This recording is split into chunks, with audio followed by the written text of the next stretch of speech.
सर्वेभ्यो नमो नमः। आज हमारा नया शीर्षक वर्ण है, जिसको लेकर के आज हम आपके समक्ष उपस्थित हुए हैं। तो आइए हम देखते हैं कि वर्ण क्या है। वर्ण पर थोड़ा हम लोग व्याख्या करेंगे, थोड़ा विचार करेंगे कि वर्ण किसे कहते हैं, वर्ण की क्या परिभाषा है, वर्ण की विवेचना कैसे की गई है। तो इन इत्यादि बातों पर आज हम आपके समक्ष इसी विषय को लेकर के प्रस्तुत हुए हैं। देखते हैं वर्ण की परिभाषा क्या है, वर्ण क्या है, इसको कैसे परिभाषित किया गया है। इस विषय में बताया गया है कि भाषा की मूल इकाई को वर्ण कहते हैं। क्या कहते हैं? भाषा की मूल इकाई, भाषा की मूल इकाई को वर्ण कहा जाता है। भाषा की मूल इकाई, मूल इकाई को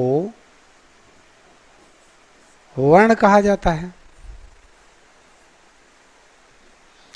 भाषा विज्ञान या में कहा जाता है कि भाषा की मूल इकाई को वर्ण कहा जाता है।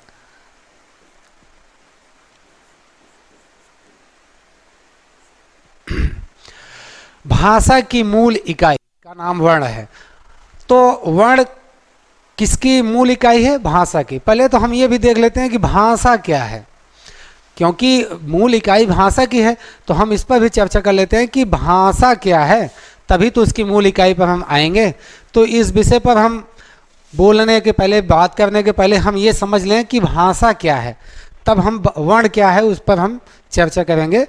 तो चूंकि भाषा की मूल इकाई कहा गया है कि भाषा की मूल इकाई को वर्ण कहते हैं, तो भाषा क्या है जिसकी इकाई वर्ण है? तो भाषा शब्द जो है, आपको बता दें कि भाषा शब्द संस्कृत के भास धातु से बना है। कौन सी धातु? भास धातु। संस्कृत के भास धातु से बना है, जिसका अर्थ होता है बोलना या कहना, कथन करना इत्यादि। माने परिभाषा हुई कि भाषा एक ऐसा माध्यम है जिसके द्वारा हम अपने भावों, विचारों, उद्गारों, अभिव्यक्तियों को किसी दूसरे के समक्ष प्रकट कर सकते हैं। अथवा ऐसे भी हम कह सकते हैं कि अपने भावों, उद्गारों, विचारों को जब हम जिस माध्यम से दूसरे के समक्ष प्रस्तुत करते हैं उसका नाम भाषा है। मतलब हम हमारे अंतःकरण में जो भी उद्गार, विचार प्रस्फुटित हो रहा है, उत्पन्न हो रहा है, उसको हम जिस भी माध्यम से, जिस भी तरीके से दूसरे के समक्ष प्रस्तुत करते हैं उसी का नाम भाषा है। तो भाषा जो होती है वो विचारों की प्रवाहिका कही गई है। क्या कही गई है? भाषा को क्या कहा गया है कि भाषा विचारों की प्रवाहिका है। विचारों की प्रवाहिका। विचारों की प्रवाहिका कहने का आशय क्या है कि यह हमारे विचारों की प्रवाहिका, भाषा जो है हमारे अंतःकरण में उठने वाले भावों को दूसरों के समक्ष प्रस्तुत करती है, प्रकट करती है कि हमारे मन में क्या है, आपके प्रति या किसी के प्रति जो भी विचार उठते हैं और हम जिस माध्यम से दूसरे के समक्ष प्रस्तुत करते हैं, उसको प्रकट करते हैं, उसी का नाम भाषा है। तो बताया विचारों की प्रवाहिका को, प्रवाह यानी आगे ले जाती है, हमारे विचारों, उद्गारों को आगे ले जाती है, जो उसी का नाम भाषा है। तो आपने देखा भाषा की मूल इकाई वर्ण कहलाती है। भाषा की मूल इकाई वर्ण है। अब ये मूल इकाई कैसे वर्ण है, इस पर हम चर्चा करते हैं। तो अब इसके पहले जो है हम एक चीज देख लेते हैं कि वर्ण की परिभाषा क्या हुई। वर्ण की परिभाषा क्या होती है? जैसे आपने देखा भाषा की परिभाषा क्या है और भाषा किस धातु से मिलकर बना है ना, इसका अर्थ क्या होता है, विचारों को कैसे ये आगे ले जाती है। तो हम इसमें और थोड़ा बता देते हैं आपको कि भाषा जो है हम अपने विचारों को मुख्यतः 3 माध्यम से दूसरों के समक्ष प्रस्तुत कर सकते हैं। आपको ये पहले से भी पता है और जैसे वो कौन कौन से हैं, 3 प्रकार से हम अपने विचारों उद्गारों को प्रकट कर सकते हैं। तो वो 3 कौन हैं? तो हम अपने भावों को लिख करके भी, जिसे लिख करके हम अपने विचारों को प्रकट कर सकते हैं। और दूसरा, अगर हमको लिखना पढ़ना नहीं आता है तो हम बोल करके मौखिक रूप से, अगर हमारे पास लिखने की व्यवस्था नहीं है तो हम उसी बात को मौखिक बोल सकते हैं ना, अर्थात बिना लिखे पढ़े ऐसे ही बोल दिया जाए तो उसको मौखिक कहते हैं। तो अपने विचारों को, भावनाओं को, उद्गारों को हम 2 प्रकार से प्रकट कर दिए, लिख करके, लिखना आता है तो लिख करके, नहीं तो मौखिक बोल करके। अथवा जब ये दोनों नहीं है तो कौन सा माध्यम है? तो एक माध्यम से और हम अपने विचारों को प्रकट कर देते हैं, जैसे संकेत करके, जिसे सांकेतिक कहते हैं। सांकेतिक, लिखित, मौखिक और सांकेतिक। सांकेतिक माने इशारा। जैसे गूंगा आदमी है तो गूंगा आदमी ना तो बोल सकता है और ना, अगर पढ़ा लिखा नहीं है तो लिख भी नहीं सकता है। तो वो क्या करता है, अगर उसको भूख लगी है तो वो इशारा करता है भूख लगी है ना, बुलाना है तो ऐसे बुलाते हैं। देखो, जो संकेत है इसका मतलब इशारा है। बिहारी जी ने मैंने कहा था अपने सतसही में, बिहारी सतसही में उन्होंने लिखा था ना कि भरे भवन में करत हैं नयनन ही सो बात। तो यानी जो नायिका और नायक है वो सभा मंडप में ना तो लिख रहा है नायक और ना बोल रहा है, वो मात्र इशारों से ही काम चला ले रहा है कि भरे भवन में करत हैं नयनन ही सो बात। नयनों की भाषा वो दोनों लोग पढ़ते हैं इशारों से। तो वहाँ कौन सी भाषा का उन्होंने प्रयोग किया, किस माध्यम का? ना तो लिखित का किया ना मौखिक किया, तो संकेत माध्यम से अपने विचारों को एक दूसरे के समक्ष प्रस्तुत कर दिया। तो हम संकेत के माध्यम से भी अपने विचारों को दूसरे के पास प्रकट कर सकते हैं या भेज सकते हैं। तो आपने देखा कि भाषा को 3 माध्यमों से प्रकट दूसरों के समक्ष किया जा सकता है, लिखित, मौखिक और सांकेतिक। और ये जो वर्ण है, वर्ण जो है भाषा की मूल इकाई बताया गया है। तो वर्ण की क्या परिभाषा होगी? तो वर्ण की परिभाषा हम देखते हैं, वर्ण किसे कहते हैं? तो बताया कि भाषा की मूल इकाई को वर्ण कहते हैं ना, भाषा की मूल इकाई को वर्ण कहते हैं। अभी आपने देखा, हमने लिखा था, तो मूल इकाई है। और अब हम इसको और कैसे कह सकते हैं कि ऐसी ध्वनियाँ, इसको हम दूसरे ढंग से भी परिभाषित कर सकते हैं। कैसे कर सकते हैं? देखिए, जैसे अभी जो कहा कि भाषा की मूल इकाई वर्ण है, अथवा हम इसको इस तरीके से कह सकते हैं कि ऐसी स्वतंत्र ध्वनियाँ जिसके खंडन, विखंडन, टुकड़े या विभक्त जिसको हम नहीं कर सकते हैं, उसको क्या कहते हैं? वर्ण कहते हैं। अर्थात जिसको हम, जिसके टुकड़े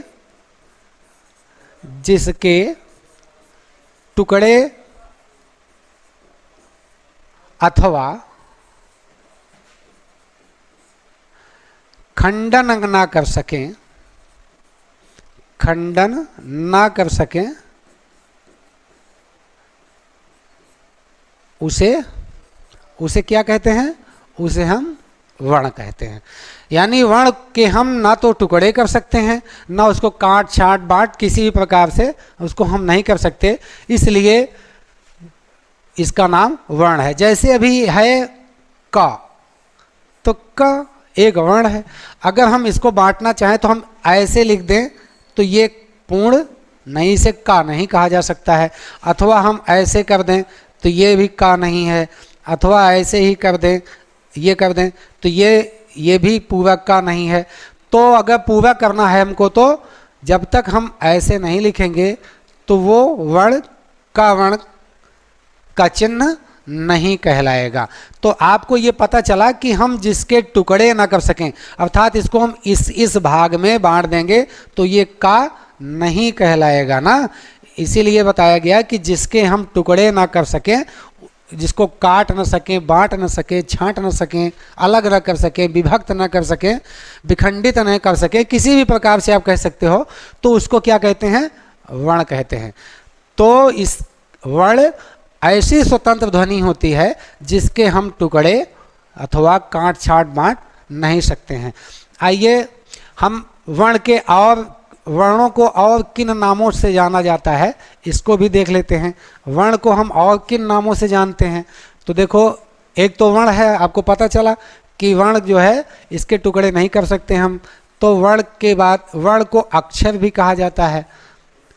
अक्षर, वर्ण को क्या कहा जाता है? अक्षर। अक्षर माने आ माने नहीं, अगर हम इसके दो टुकड़े करते हैं तो क्या होगा? आ प्लस क्षर, आ प्लस क्षर। आ माने नहीं होता है, आ माने नहीं। क्षर माने होता है नष्ट होना। क्षर माने क्या होता है? नष्ट होना। अर्थात जिसे नष्ट ना किया जा सके उसको अक्षर कहते हैं। संस्कृत में बताया गया ना क्षरः इति अक्षरः, अर्थात ना क्षर माने जिसको हम नष्ट ना कर सके उसको अक्षर कहते हैं। तो अक्षर शब्द में अगर हम देखें तो नए तत्पुरुष समास होता है, क्योंकि बताया गया नए तत्पुरुष समास क्या है कि ऐसा समास जो नकारात्मकता का बोध कराता है उसको नए तत्पुरुष समास कहते हैं। तो इस अक्षर में नए तत्पुरुष समास हो गया। और शास्त्रों में कहा गया अक्षरा ही पर ब्रह्म, यानी ये क्षरण नहीं होता, इसको नष्ट नहीं किया जा सकता, इसलिए इसको अक्षर कहते हैं। और जो क्षरण ना हो सके, जो नष्ट ना हो सके, उसी को हम क्या कहते हैं? ईश्वर है। वही तो ना क्षरः अनश्वर है। ना क्षरा माने जो नष्ट ना हो, जो क्षरण ना हो, वो अनश्वर है, यानी ईश्वर है, वो भी कभी नष्ट नहीं होता। तो इसीलिए एक विहंगम योग है, विहंगम योग है, उसमें बताया गया कि अक्षरा ही परब्रह्म कहा गया। तो वो लोग जो हैं इसी आधार पे अक्षर को ही ब्रह्म की संज्ञा दे दी। तो उनके यहाँ उनके जो झंडे होते हैं उसमें आ को ही ब्रह्म मान लिया गया है।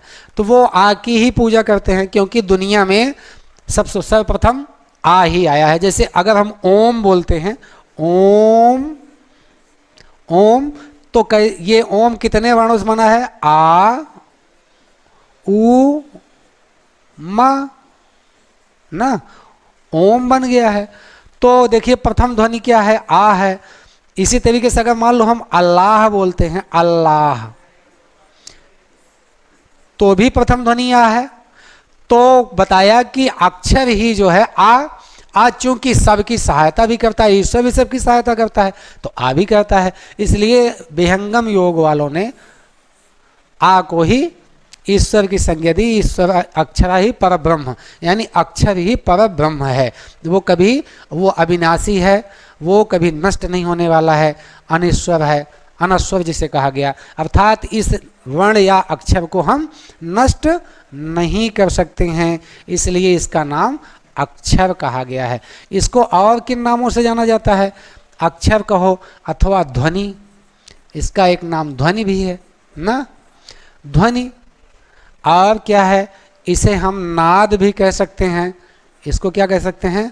नाद।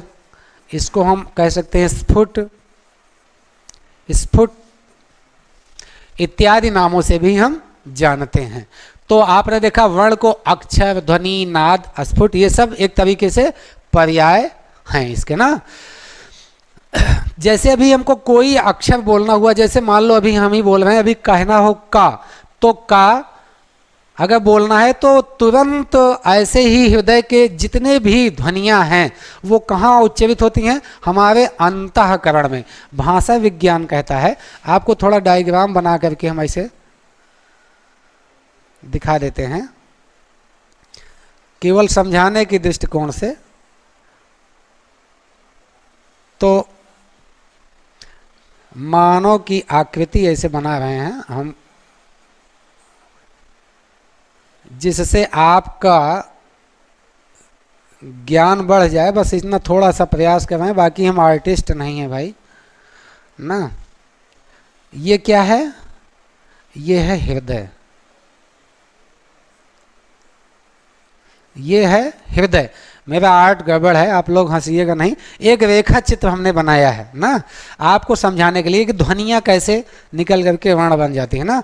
तो भाषा विज्ञान कहता है कि हमारे मन में, हमारे जो भी हमारे अंतःकरण में विचार, भाव, उद्गार होता है कि हम फला आदमी को कुछ कह दें, चाहे अच्छा बोल दें या गलिए दे दें, अगर कुछ भी इच्छा हुई तो कहाँ होती है? पेट में नहीं होती, वो कहाँ होती है? वो सीधा सीधा हृदय में होती है। हृदय में बताया गया है कि एक ऐसा रस टपकता है, एक रस टपकता है जो यहाँ जब गिरा तो इतना कर्कश होता है कि वो फिर उसकी जो आवाज़ है, जो कंपन ध्वनियों के माध्यम से, ये देखो यहाँ गला है जिसे कंठ कहते हैं, ये कंठ है, तो यहाँ ध्वनियाँ आई और यहाँ टकराई। उसके बाद फिर हम आपको इसको और ज़्यादा डिटेल उच्चारण स्थल जब पढ़ाएंगे फिर से बनाएंगे। अभी आपको हम समझाने के लिए हल्का से इसे बता रहे हैं आपको। यहाँ से वापस होकर के ये जाता है यहाँ पर, जहाँ टकराया उसका नाम मूर्धा है, ये मूर्धा। उसके बाद फिर यहाँ पर तालु है, वहाँ टकराता है तालु। इसी तालु के पास में देखो, इसी जो तालु है यहाँ पर एक ऐसा चिन्ह बना हुआ है, इस तरीके से ऊपरी तालु में आप जिह्वा से स्पर्श करेंगे तो पता चलेगा। तो ये क्या है? ये इस कर्कश ध्वनियों को ये क्या करते हैं, यहाँ टकराती है ध्वनियाँ तो कुछ जो है सरल होती है, सुरीली बनना चालू हो जाती है। फिर उसके बाद तालु से टकराई, मूर्धा से टकराई, फिर तालु से टकराई, फिर इन अवरोधों के माध्यम से टकराती हुई ध्वनियाँ दांत के माध्यम से यहाँ जो दंत है वहाँ टकराती है। ये नासिका है, ये सब उच्चारण स्थल है, हम आपको बाद में बताएंगे। तो यहाँ नासिका है, यहाँ कुल जगहों से होती हुई ध्वनियाँ जो है टकरा के जब ओष्ठ खुलता है, ये ओष्ठ जब खुलता है तब यहाँ पर जो निकलेगा इसी को हम कहते हैं, ये स्फुट है। क्या है? स्फुट। इसी का नाम स्फुट अथवा वर्ण है। इसके पहले ये क्या है? ये कंपन है जो ध्वनि कहलाती है ना, ध्वनि। तो चूंकि ध्वनि ही जा करके बाद में वर्ण का रूप लेती है, इसलिए इसको ध्वनि की या वर्ण की पर्यायवाची में रखा जा सकता है ना।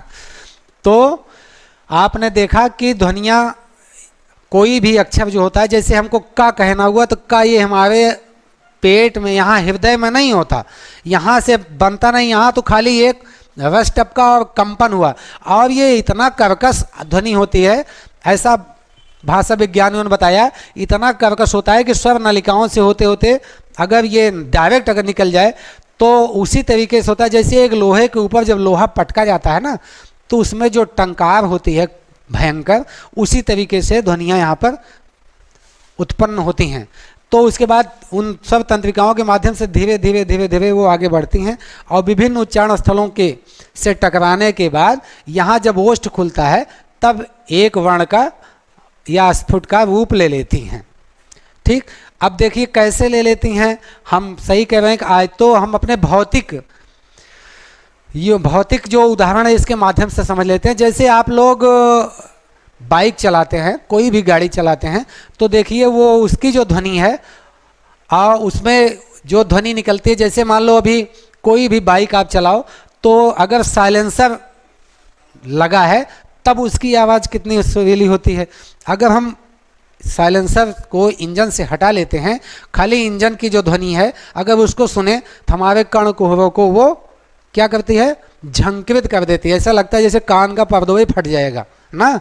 तो ऐसी ही ध्वनि, लेकिन जब उसी में हम साइलेंसर लगा देते हैं, जब साइलेंसर लगा देंगे तो वो आवाज़ जो है सुरीली है। अब जैसे हीरो होंडा शाइन वगैरह हैं, आप उसको देखो बगल से गुजर जाती है, पता ही नहीं चलता है कि कौन सी गाड़ी पास में चली गई। अगर लेकिन उसी साइलेंसर को जो इतना लंबा सा जो है साइलेंसर जब लंबा सा इसे आएगा ना, अगर यहाँ तक आवाज़, मान लो यहाँ इंजन है, अगर इस इंजन से जुड़ा हुआ है, अगर यहाँ से यहाँ तक लाने में अगर इसका हम प्रयोग ना करें तो क्या होगा? ये अगर ये इसको यहीं से हटा दिया जाए, इसे हटा दिया जाता है तो क्या हो जाएगा?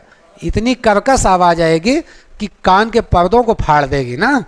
तो वैसे ही ये ध्वनियाँ होती हैं। तो यहाँ पर आपने देखा कि ध्वनियाँ ऐसे विभिन्न स्वर नलिकाओं के माध्यम से विभिन्न उच्चारण स्थलों से टकराती हुई यहाँ पर आकर के सुरीली होकर के निकलती हैं, तो हम एक वर्ण का उच्चारण होता है ना। तो आइए हम देखते हैं कि वर्ण के कितने प्रकार होते हैं ना। अभी आपने देखा कि वर्ण किसे कहते हैं और वर्ण के प्रकार को देखते हैं हम। तो आपने देखा कि वर्ण किसे कहते हैं, जिसके हम टुकड़े ना कर सकें, जिसको हम काट छांट बांट ना सकें, उनको हम वर्ण कहते हैं। अब वर्ण के कितने भेद होते हैं इस टॉपिक पर हम चर्चा कर लेते हैं। तो वर्ण के कितने भेद होते हैं, तो वर्ण के मुख्यतः 2 भेद होते हैं। वर्ण के मुख्यतः कितने भेद बताए गए, 2 भेद। वर्ण के 2 भेद हैं, वो कौन कौन से हैं, पहला है स्वर और दूसरा क्या है, व्यंजन। स्वर और व्यंजन।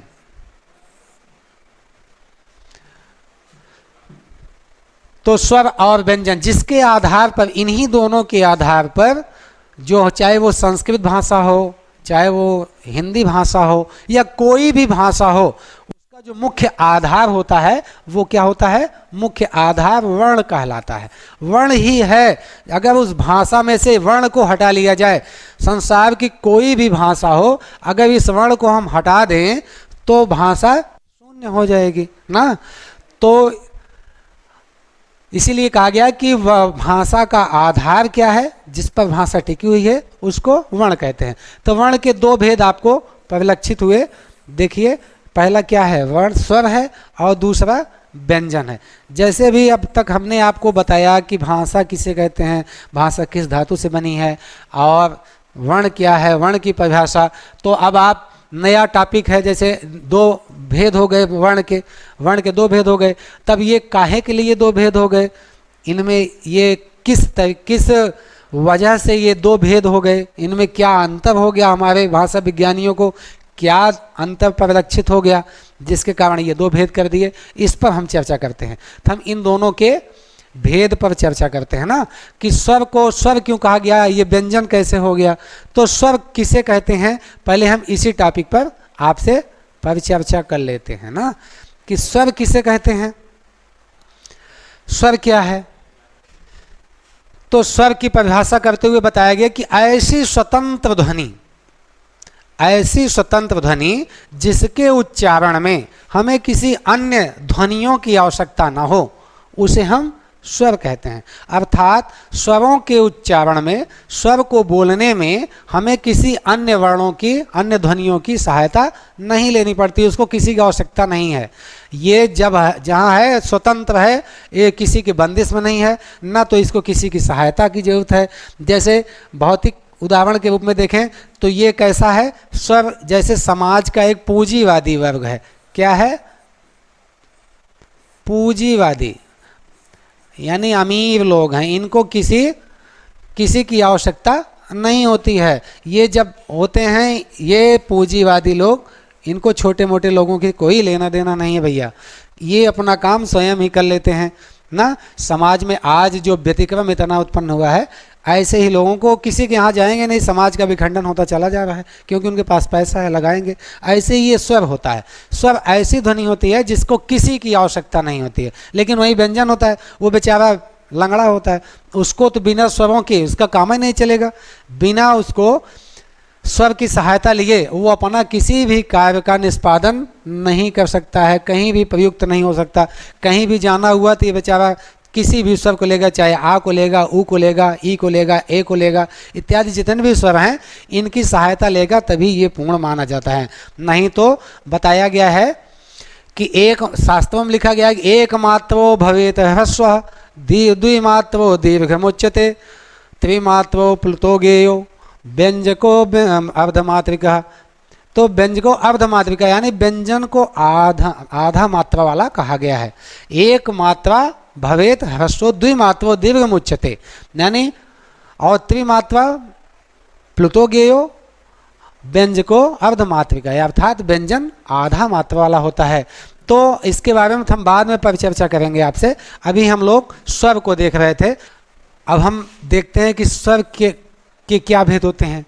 तो आपने देखा स्वर की परिभाषा क्या हुई, पहले फिर से एक बार हम आपको बता देते हैं, जिससे आपको बार बार अभ्यास करने से आपको याद भी हो जाएगा, क्योंकि अभ्यासेन ही विद्यम वर्धते, अभ्यास से ही आपका ज्ञान में वृद्धि हो सकती है। तो स्वर आपको क्या बताया गया कि स्वर ऐसी स्वतंत्र ध्वनि जिसके खंडन विखंडन टुकड़े काट छांट बांट ना सकें उसको हम स्वर कहते हैं ना। ऐसी स्वतंत्र ध्वनि होती है जिसे अन्य ध्वनियों ऐसी स्वतंत्र ध्वनि जिसके उच्चारण में हमें किसी अन्य ध्वनियों की सहायता नहीं लेनी पड़ती है, उसको हम स्वर कहते हैं। स्वर के मुख्यतः 3 भेद होते हैं। कितने भेद होते हैं? स्वर के मुख्यतः 3 भेद होते हैं। कौन कौन होते हैं? तो पहला है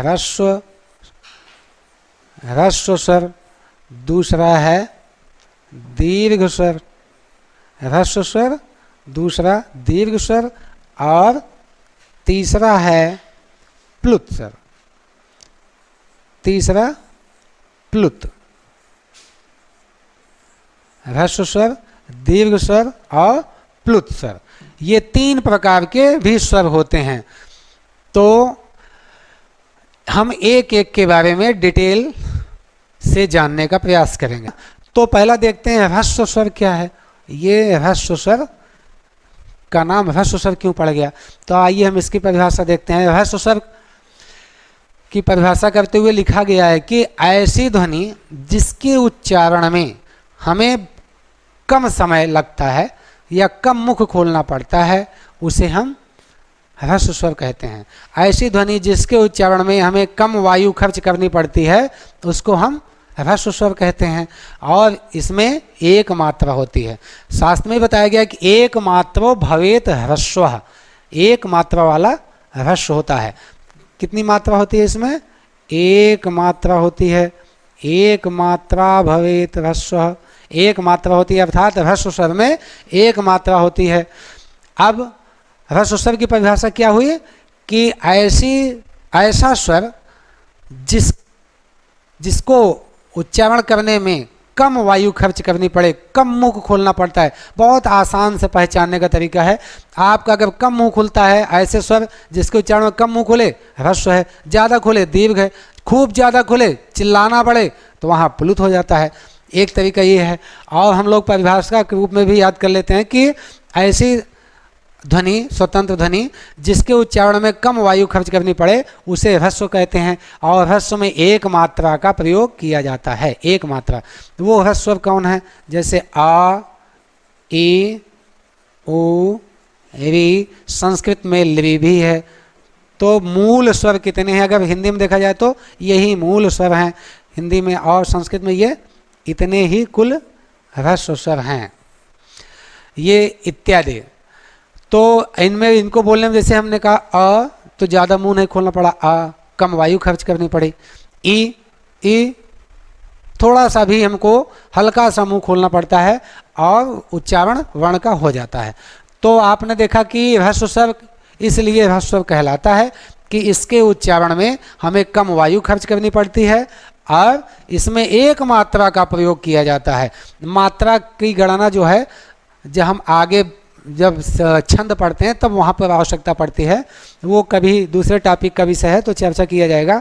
तो हमने आपको बताया कि ह्रस्व स्वर क्या है, अर्थात ऐसी ध्वनि, ऐसी स्वतंत्र ध्वनि या स्वर ध्वनि जिसके उच्चारण में हमें बहुत ही कम वायु खर्च करनी पड़ती है, कम मुंह खोलना पड़ता है, वैसे ध्वनियों को ह्रस्व स्वर कहा जाता है।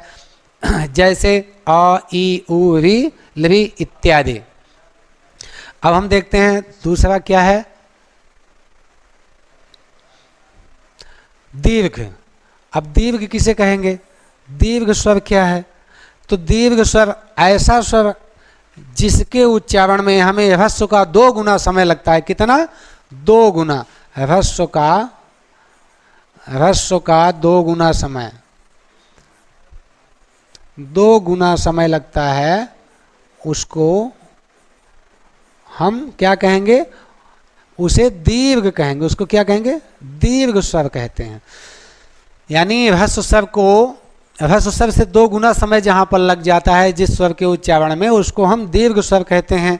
यानी जैसे हमने कहा अ, तो इसको बोलेंगे तो आ ज़्यादा मुंह खोलना पड़ता है, तो वहाँ पर दीर्घ स्वर होता है। और कहा भी गया संस्कृत व्याकरण में कि एक मात्रो भवेत ह्रस्वः द्विमात्रो दीर्घम उच्यते। यानी दीर्घम उच्यते माने दीर्घ कहा गया, उच्यते माने कहा गया है, बोला गया है। इसमें कितनी मात्रा हुई?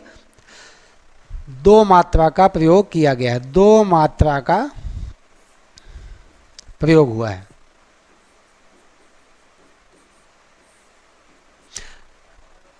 दो मात्रा का प्रयोग होता है, इसलिए इसको दीर्घ कहा जाता है। जैसे आ ई ऊ बड़ी री आदि ना।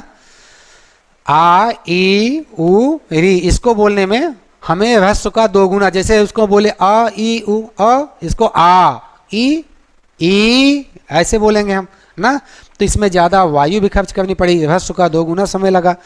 तो इसलिए इसको क्या कहा गया? इसको हम दीर्घ स्वर के नाम से जानते हैं। तो आइए हम देखते हैं आगे प्लुत स्वर क्या है। प्लुत क्या है? यानी दूर से बुलाने में, प्लुत की परिभाषा क्या है कि दूर से बुलाने में हम जिन ध्वनियों का प्रयोग करते हैं उसको हम प्लुत कहते हैं। दूर से बुलाने में जब कोई व्यक्ति दूर खड़ा हुआ है, हम चिल्लाते हैं तो चिल्ला के बुलाएंगे अरे इधर आओ ना, तो वहाँ किस ध्वनि का प्रयोग करेंगे? प्लुत ध्वनि का प्रयोग किया जाता है। अब अगर दूर कोई हमसे बहुत ज़्यादा दूर है, 150 मीटर दूर है, तो वहाँ ह्रस्व बोलने से काम नहीं चलेगा, दिवस भर मनाएंगे, नहीं आएगा। हल्का फुल्का तेज भी बोल देंगे तो नहीं समझ में आएगा ना। अगर वो बहुत ज़्यादा दूर है तो वो हमको चिल्ला के जोर से आवाज़ देना पड़ता है, तो वहाँ पर कौन सी ध्वनि होती है? वहाँ पर प्लुत स्वर का प्रयोग किया जाता है, प्लुत ध्वनि होती है ना। अब जैसे बचपन में देखो बच्चे छोटे छोटे कोई भी खिलौना उलौना हुआ तो अगर छीन लो तो चिल्लाते हैं, एकदम गला फाड़ के चिल्लाते हैं, ऐसा लगता है कि जैसे पूरी सांस निकाल दें आज। तो जब ज़्यादा चिल्ला करके अपने विचारों को व्यक्त करते हैं, देखो तो चिल्लाहट में उनके कौन सा स्वर होता है? वो प्लुत स्वर होता है। वो ह्रस्व और दीर्घ में नहीं चिल्लाते, वो बहुत जोर से चिल्लाते हैं प्लुत में ना। तो प्लुत स्वर किसे से कहते हैं? कि ऐसी ध्वनि जिसके उच्चारण में ह्रस्व और दीर्घ का 2 गुना समय लगता है। क्या लगता है? ह्रस्व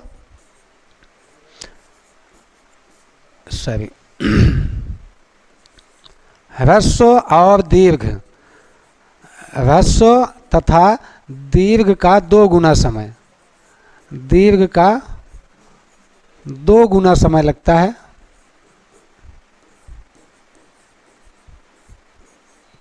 तो उसे हम प्लुत कहते हैं। अर्थात इसमें ह्रस्व में कितनी मात्रा होती है? 1 मात्रा होती है, 1 मात्रा, और दीर्घ में 2 मात्रा। अर्थात ये प्लुत में कितनी मात्रा का प्रयोग होगा? फिर 3 मात्रा का प्रयोग होता है। प्लुत में हम फिर 3 मात्रा का प्रयोग करते हैं, अर्थात ह्रस्व और दीर्घ का 2 गुना ज़्यादा से ज़्यादा चिल्लाएंगे। अब जैसे आपने इसको और समझाने के लिए आपको हम बताते हैं भौतिक उदाहरण के रूप में। जैसे गाँव में या कहीं भी क्षेत्रों में आप देखेंगे, शहरों में मिल जाते हैं, जैसे मुर्गा है, तो मुर्गा जो होता है ना, एक ऐसा पक्षी है जो एक साथ इन तीनों ध्वनियों का, तीनों स्वरों का प्रयोग करता है। वो तीनों ध्वनियाँ एक साथ, जैसे ह्रस्व अगर उसको बोलना हुआ, मुर्गे की आवाज़ कभी सुनो, मुर्गा क्या देता है? बांग देता है। जब मुर्गे की बांग आप देखोगे तो बोलता है कू, कू बोला तो ह्रस्व बोला, कुकड़ू बोला तो दीर्घ। और जब कू बोलता है दूसरे गांव के लोग भी जान जाते हैं कि नहीं मुर्गा चिल्ला रहा है, बोल रहा है, मुर्गा बांग दे रहा है ना, चिल्लाता नहीं है मुर्गा। मुर्गा क्या करता है? मुर्गा बांग देता है। तो जब कू बोला लास्ट ध्वनि, तो वो किस ध्वनि में बोला? वो प्लुत स्वर में बात किया।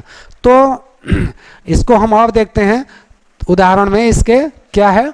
जैसे हम किसी के संबोधन में, जैसे है ओम, संस्कृत में क्या है? ओ, आपको मिल जाएगा ऐसे लिखा हुआ 3 माँ ओम, ओम। तो इसका मतलब है इस ओम का उच्चारण हम ऐसे धीरे से नहीं कहेंगे ओम ओम ओम, नहीं, इसको बोलेंगे ओम,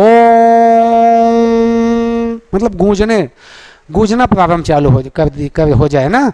तो जब ज़्यादा गूंजना, एकदम गूंज जाता है ओम बोलने से, जैसे दूर के लोग भी जाने हाँ कोई बोल रहा है ओम ना, तो ओम बोलोगे तो इसमें जो 3 मात्रा है, जो 3 लिखा रहता है, इसका मतलब है कि इसको हमें धीरे से नहीं बोलना है, अर्थात बहुत तेज से बोलना है। खाली ओम मन में नहीं बोलना है, स्मरण नहीं करना है, इसको जोर से बोलना है ओम ना। तो इसका उदाहरण क्या हो गया, ओम है।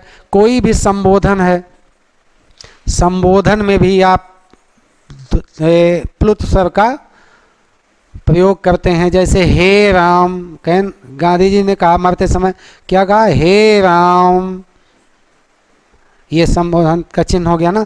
हे राम, अरे, ओ, आह, हेलो, जो भी बोलते हैं, आह,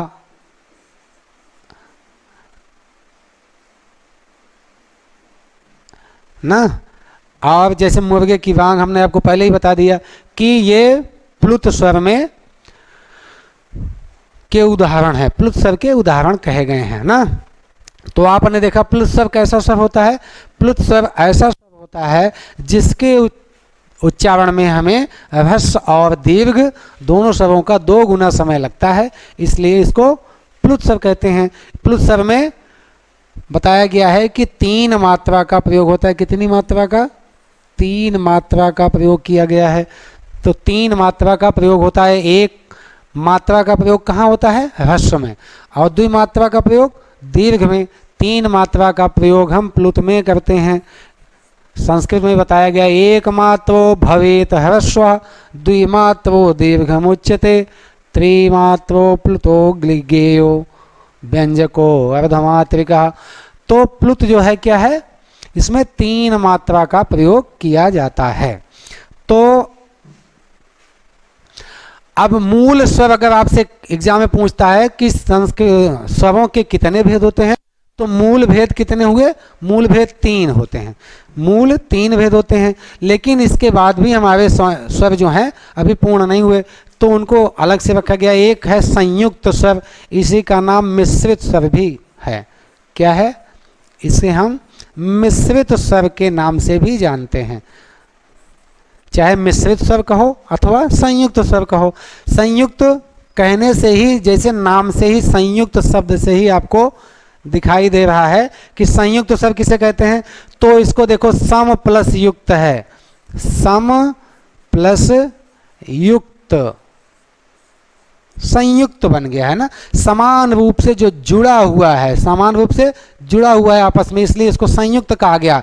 अर्थात ऐसे स्वर जो 2 स्वरों की सहायता से बने हुए हैं, ऐसे स्वर जो क्या हैं, 2 स्वरों की सहायता से, 2 स्वरों की सहायता से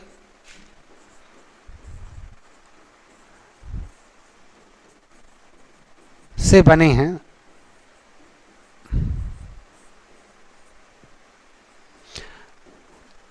ये अकेले नहीं हैं, इनको संयुक्त इसीलिए कहा गया कि 2 स्वर मिलकर के एक नए स्वर का निर्माण कर देते हैं। जैसे समझने के लिए आप देखो, जैसे आ प्लस ई, यानी आ और ई दोनों मिलकर के क्या बन गए, ए। आ प्लस ई बराबर ए, और आ प्लस ऊ ओ हो गया। और क्या है, देखो, आ ए बराबर ए, और आ प्लस ओ बराबर आओ। तो आपने देखा कि इन स्वरों के निर्माण में हमें कितने स्वरों की आवश्यकता हुई, हमें 2 स्वरों की आवश्यकता हुई। आ प्लस ई बराबर ए हो गया, आ प्लस ई बराबर ए हो गया, और आ प्लस ई बराबर ए हो गया, और आ प्लस ऊ बराबर क्या हो गया, ओ बन गया ना।